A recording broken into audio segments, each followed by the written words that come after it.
UKLO 1 year masters. No IELTS required up to 5 years visa. High visa success rate.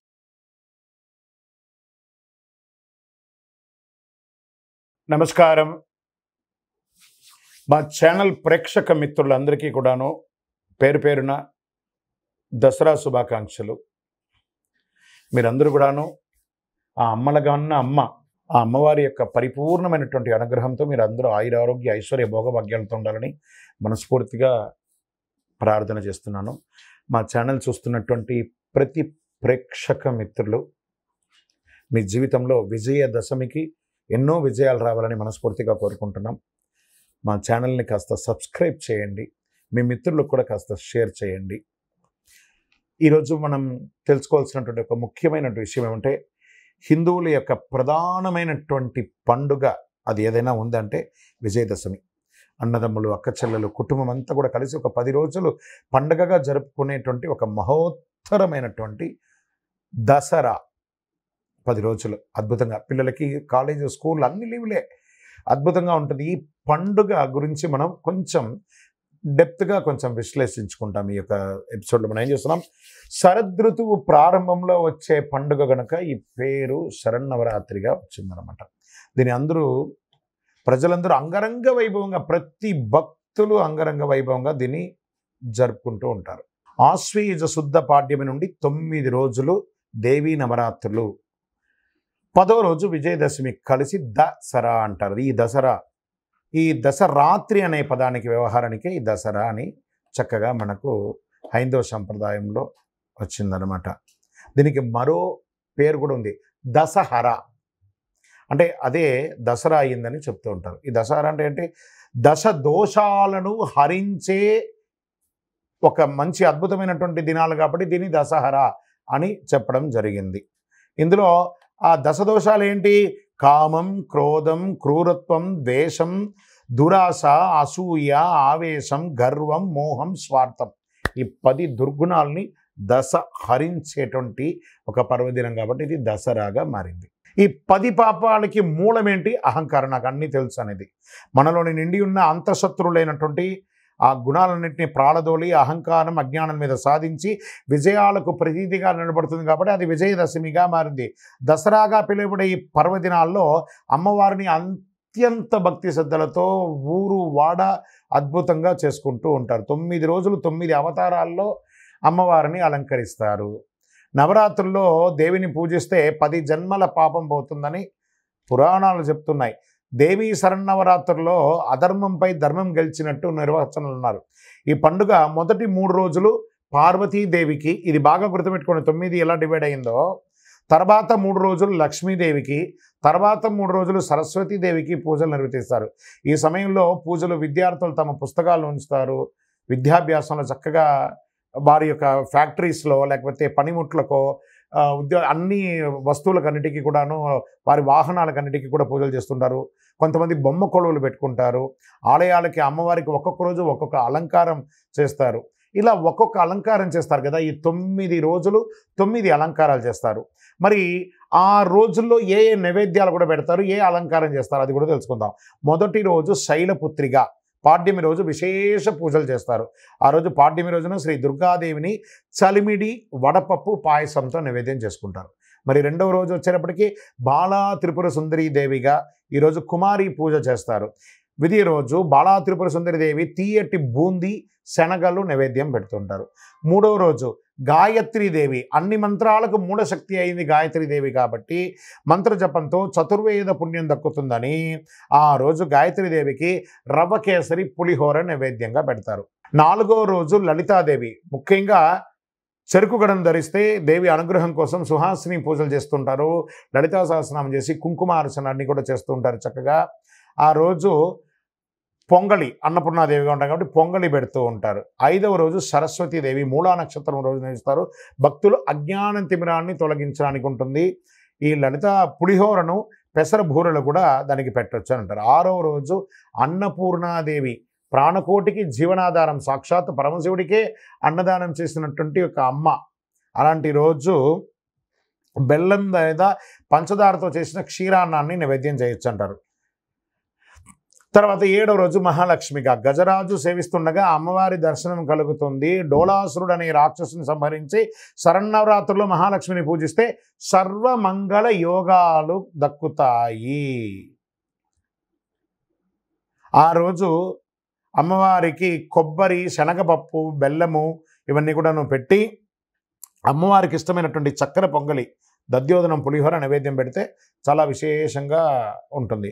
8వ రోజు దుర్గాదేవి, దుర్గతను నివారించే పరాశక్తి మహాస్వరూపాల్లో మొదటిది దుర్గాదేవి. అమ్మను అర్చిస్తే శత్రుపీడ పోతుంది. ఎర్రని వస్త్రం, ఎర్రని అక్షింతలు అమ్మవారికి సమర్పించాలి. ఎంత అద్భుతం తెలుసా!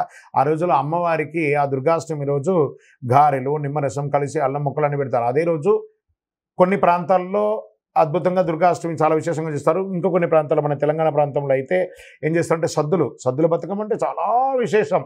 ఆ పూల వరుసలన్నింటినీ కూడా చక్కగా పెట్టి ఆ అమ్మలు అందరూ కూడాను చక్కగా సద్దులు తీసుకుపోయి అమ్మవారిని తయారు చేసి పూలతో చక్కగా ఆ నీళ్ళలో కలపడం ఇవన్నీ జరుగుతూ ఉంటుంది. ఒక్కొక్క ప్రాంతీయ పద్ధతిగా ఒక్కొక్క రోజుగా. ఇలా 9వ రోజు మహిషాసుర మర్దిని. నవరాత్రుల్లో మహోగ్ర రూపం అంటారు. అమ్మవారు విల్లు అంబు చేతిలో పెట్టుకొని పుడి పెట్టేసుకొని ఆ యొక్క మహిషాసురుని సంహరిస్తున్నటువంటి రూపంలో మహోగ్ర రూపం. అందుకే మహర్నవమి అని అంటారు దీన్ని కూడాను. ఈ అమ్మవారిని ఆరాధిస్తే భయాలన్నీ తొలగిపోతుంది. ఆ రోజు అమ్మవారికి చక్కెర పొంగలి పెట్టడం, మహిషాసురమర్దినికి చక్కెర పొంగలి పెట్టడం అనేది చాలా విశేషంగా చెప్పడం జరుగుతుంది. అమ్మవారి యొక్క 10వ రోజు రాజరాజేశ్వరి దేవి. అమ్మవారికి చివరి అలంకారం మహాత్రిపుర సుందరి రాజరాజేశ్వరిగా, అపరాజిత దేవిగా, అనంత శక్తివంతమైనటువంటి శ్రీ చక్రానికి అమ్మవారి అధిష్టాన దేవత. లలితా సహస్రనామంతో ఇలా చెప్పబడింది. అందు ఏం చెప్పారు? సుమేరు మధ్య శృంగస్తే శ్రీమన్ నగరనాయిక. అలాంటి అమ్మవారిని ప్రార్థన చేసుకొని అద్భుతంగా దసరా, ఆ అద్భుతమైనటువంటి విజయదశమి రోజు, విజయదశమి రాజరాజేశ్వరి అమ్మవారికి పులిహోర, గారెలు ఇవన్నీ కూడా పెట్టుకోవచ్చు. ఇవన్నీ కూడాను ఆ అలంకారం, ప్రసాదం అన్నారు. మరి ఈ యొక్క నవరాత్రి యొక్క విశేషాలు ఏంటి? ఎందుకు ఇవన్నీ చేస్తున్నారు అని అంటే, పూర్వం దేవదానవులు పాల సముద్రం వధించేటప్పుడు అమృతం వచ్చింది. ఈ శుభముహూర్తాన్ని విజయదశమి కూడా వచ్చింది. ఆ అమృతం వచ్చిన రోజే విజయదశమి. ఇదొక రోజు. శ్రవణ నక్షత్రం కలిసి ఆశ్వయుజ దశమికి విజయ సంకేతం ఉన్నది కాబట్టి అందుకే దీన్ని విజయదశమి అని కూడా పేరు చెప్తారు. ఏ శుభకార్యమైన తిథి, వార, నక్షత్రం, ఏమకంటే దుర్ముహూర్తం, వర్జం ఏది చూడకుండా చేసే ఒక అద్భుతమైనటువంటి శుభముహూర్తం సంవత్సరంలో ఒక దినం అంటే అది విజయదశమి రోజే. మీరు ఏ పని చేయండి, వ్యాపారం చేయండి, ఉద్యోగం చేయండి, వ్యవహారం చేయండి, ఇల్లు కట్టండి, భూమి పూజ చేయండి, ఏది చేయండి, దీనికి ముహూర్తం చూడక్కర్లేదు, ఏది లేదు, ఆ రోజు అన్నీ చేయొచ్చట. ఎందుకంటే విజయమే దశమి. ఆ రోజు విజయం ఉన్నటువంటి దశమి. ముహూర్తం ఉన్నప్పుడు అన్ని విచారించకుండా, ఎవరు విచారించక్కర్లేదు, ధైర్యంగా ముహూర్తం చేసుకోవచ్చు. ఈ పండుగ దినాల్లో బతుకమ్మ పండుగను అత్యంత వైభవంగా నిర్వర్తిస్తారు. విజయదశమి నాడే ఉదయాన్నే ఏం చేయాలి మనం? మరి విజయదశమి వచ్చేస్తుంది. ఆ శరన్నవరాత్రులు కూడా చేయాలి. కానీ విజయదశమి నాడు ఏం చేయాలి? తలస్నానం చేసుకోవాలి, మంచి కొత్త బట్టలు వేసుకోవాలి, పూజా మందిరం అంతా చక్కగా తుడిచి ఇళ్ళంతా కూడా మామిడి తోరణాలతో, మంచి పూలతో అలంకారం చేసుకోవాలి. గడపకు పసుపు, కుంకుమ, పూజా మందిరం ముగ్గులతో అలంకరించుకోవాలి. ఎర్రని బట్టలు ధరించి పూజకు రాజేశ్వరి, దుర్గాదేవి ప్రతిమలో, విగ్రహము, పటము, మీకు ఏది ఉంటే, మీ యొక్క పుస్తకము, మీ ఇంట్లో పనిముట్లు ఏమైనా ఉంటే అవే ప్రతి దానికి పూజ చేయండి. ప్రతి వస్తువులోనూ అమ్మవారు ఉంటారట. ప్రతి వస్తువులోనూ అమ్మవారు ఉంటారట. అంతర్థం. ఆ నవరాత్రిలో జరిపే కుమారి పూజలు, సుహాసిని పూజలు, తాంబూలాలు, ఈ యొక్క ఇంటికి పిలిచి అందరికీ కూడా పసుబొట్లు ఇవ్వడం, ఇవన్నీ కూడా చాలా గొప్ప విశేషమైనటువంటిది. ఆ రోజు చక్కగా దీపారాధన, 9 ఒత్తులతో కూడిన నవ్వులు, అంటే 9 రోజుల్లో ఏ ఒక రోజు మిస్ అయినా 9 ఒత్తులు కలిపి ఆ రోజు ఒత్తితో దీపం వేయడం. 6 గంటలకు పూజను ప్రారంభించారు. రాజేశ్వరి అష్టకం, మహిషాసురమర్దిని, లలితా సహస్రనామం, దేవి ఖడ్గమాల, సౌందర్యలహరి ఇలాంటి శ్లోకాలన్నీ కూడా చక్కగా చెప్పుకోవచ్చు. ఏవి నాకు తెలియట్లేదండి ఈ శ్లోకాలు అవన్నీ కూడా శ్రీమాత్రే నమః అని ప్రార్థన చేయండి. అన్ని కురిపించేస్తుంది అమ్మవారు. అమ్మ చాలా, మనం ఫస్ట్ మనకి ఏదైనా ఒక చిన్న దెబ్బ తాకితే ఏమంటాం? కాలు కింద పడితే ఏమంటాం? అమ్మా నరుస్తాం కదా. మనం వేరే ఏది అనట్లేదు కదా. ఆ అమ్మ ప్రతి అణువులోనూ ఉన్న అమ్మకు మనం అందరూ కూడా విజయదశమి వస్తుంది. అందరూ కూడా మీ జీవితంలో విజయాలు పొందాలి. మరి ఈ విజయదశమి నాడు శ్రీశైలంలో, విజయవాడ కనకదుర్గ దేవాలయంలో దర్శించుకోవచ్చు, లేదా మీ స్థానికమైనటువంటి దేవాలయాల్లో దర్శనం చేసుకోవచ్చు. కోటి కుంకుమార్చనలు జరుగుతుంటాయి, లక్షార్చనలు జరుగుతుంటాయి, కుంకుమార్చనలు జరుగుతుంటాయి. అన్నిట్లో అవకాశం ఉంటే ప్రార్థన చేయండి. మీరు చూడండి, ఈ 10 రోజుల్లో మీరు పిలవకుండానే ఒక సుమంగళి మీ ఇంటికి మామూలుగా వచ్చేస్తుంటారు తెలియకుండానే. అదే అమ్మవారి యొక్క అదృష్టం అని చెప్పొచ్చు. మీ ఇంటికి వచ్చే ఆ సుమంగళిని సాదరంగా ఆహ్వానించి కూర్చోబెట్టి కాళ్ళకు పారాన్ని రాసి పసుపు రాకి బొట్టు పెట్టి వాళ్ళకి పసుపు బట్టలు పెట్టి పండు తాంబూలం అవన్నీ ఇచ్చి వాళ్ళని మర్యాద చేయండి. అమ్మవారే మిమ్మల్ని పరీక్షించడానికి మీరు పిలవకపోయినా ఏదో ఒక ముత్తైదు రూపంలో మీ దగ్గరికి వచ్చేస్తుంటారు. సరే, విజయదశమి నాడు ముఖ్యంగా చేయవలసిన పూజ ఇంకొకటి ఉంది. ఏం పూజ? సమీ పూజ. ఈ సమీ వృక్షం అంటే జమ్మి చెట్టు. అజ్ఞాతవాసంలో ఉన్నటువంటి పాండవులు వారి ఆయుధాలని వస్త్రాలని ఈ సమీ వృక్షంపై తెచ్చారు. సమీ వృక్షం ఏంటంటే ఇప్పుడు నేను వేసుకున్నాను చూసారా, కరుంగాళి మాల అంటున్నారు చూసారా, ఈ కరుంగాళియే జమ్మి చెట్టు. ఈ యొక్క జమ్మి చెట్టు 90 ఏండ్ల వరకు అది జమ్మి చెట్టుగా ఉండి 90 ఏండ్ల తర్వాత 140 సంవత్సరాలలోపు ఇది కరుంగాళిగా పరివర్తనం చెందుతుంది. అంత పవర్ ఉంటుందన్నమాట ఈ యొక్క కరుంగాళి మాలకి. అదే చూసారా, ఆ జమ్మికి పూజ చేయడం, సమీ వృక్షంపై దాచుతారట ఈ పాండవులందరూ కూడాను. తిరిగి అజ్ఞాతవాసం పూర్తి చేసేంత వరకు ఆ వృక్షాన్ని పూజించి ప్రార్థించి తిరిగి ఆయుధాలను పొందుతారు.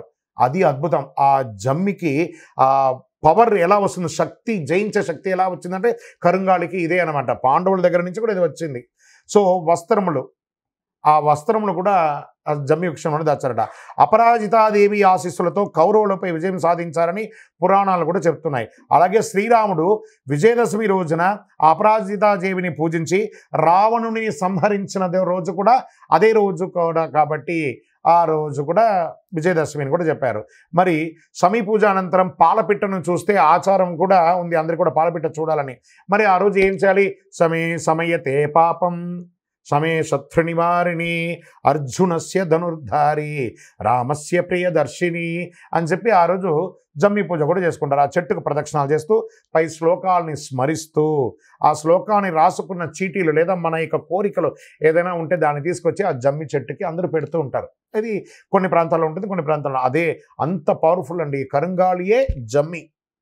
అంత అద్భుతం అండి. ఈ శ్లోకం రాసుకున్న చీటీలు అందరూ జమ్మి చెట్టుకు తగిలించి వారి కోరికలు చెప్పి 19 ప్రదక్షిణాలు చేస్తూ ఉంటారు. ఇలా చేయడం ద్వారా అమ్మవారి కృపతో పాటు శనిదోష నివారణం జరుగుతుంది. శమికి పూజ చేయడం వల్ల శనికి ఏం జరగడం, అదే ఇక అద్భుతం. ఆయన యొక్క వృక్షమే ఇది. ఏం చెప్తాం? దేహి మే బుద్ధి వైషం శని బాధ వినాశాయ ఘోర సంతాపహారిణే కనకాలయ వాసాయ భూతనాదాయ తెనమ. ఏం చెప్తున్నారు? ఈ జమ్మి చెట్టుని పూజించి ప్రార్థన చేయడం ఏమైందో, దేహి మే బుద్ధి వైశిష్ట్యం, దేహి మే నిత్య యవ్వనం, దేహి మే పరమానందం, దేవదేవ జగత్పతే అని ఆ జమ్మి చెట్టుకి పూజ చేయడం జరుగుతుంది. అందుచేత అసాధ్యం సాధ్యమయ్యే చేసుకునే ఒక అద్భుతమైనటువంటి దినం కాబట్టి విజయదశమి మీరందరూ కూడాను ఆయురారోగ్య ఐశ్వర్య భోగభాగ్యాలతో ఉండాలని ఆ అఖిలాండ కోటి బ్రహ్మాండ నాయకుడు శ్రీ ధర్మశాస్త్ర అయ్యప్ప స్వామి వారి 18 అవతారాల దేవాలయంలో కొలువైనటువంటి జీవశాస్త్ర తిరుపతిలో జీవకోన అనే ప్రాంతంలో ఉన్నటువంటి ఆ స్వామివారిని మనస్ఫూర్తిగా మీకు ప్రార్థన చేస్తున్నాను. మీరందరూ తిరుపతికి వచ్చినప్పుడు మన యొక్క దేవాలయాన్ని తప్పకుండా దర్శనం చేసుకోండి. రైల్వే స్టేషన్ నుండి బస్టాండ్ నుండి ఒక 3 కిలోమీటర్ల దూరంలో జీవకోన అనే ప్రాంతంలో ఉంటుంది. అందరికీ మళ్ళీ ఒక్కసారి విజయదశమి శుభాకాంక్షలు. అందరూ కూడా సంతోషంగా ఉండండి. మీ యొక్క ముఖంలో ఆ చిరునవ్వు పోకూడదని నేను మనస్ఫూర్తిగా ప్రార్థన చేసుకుంటున్నాను. విజయోస్తు.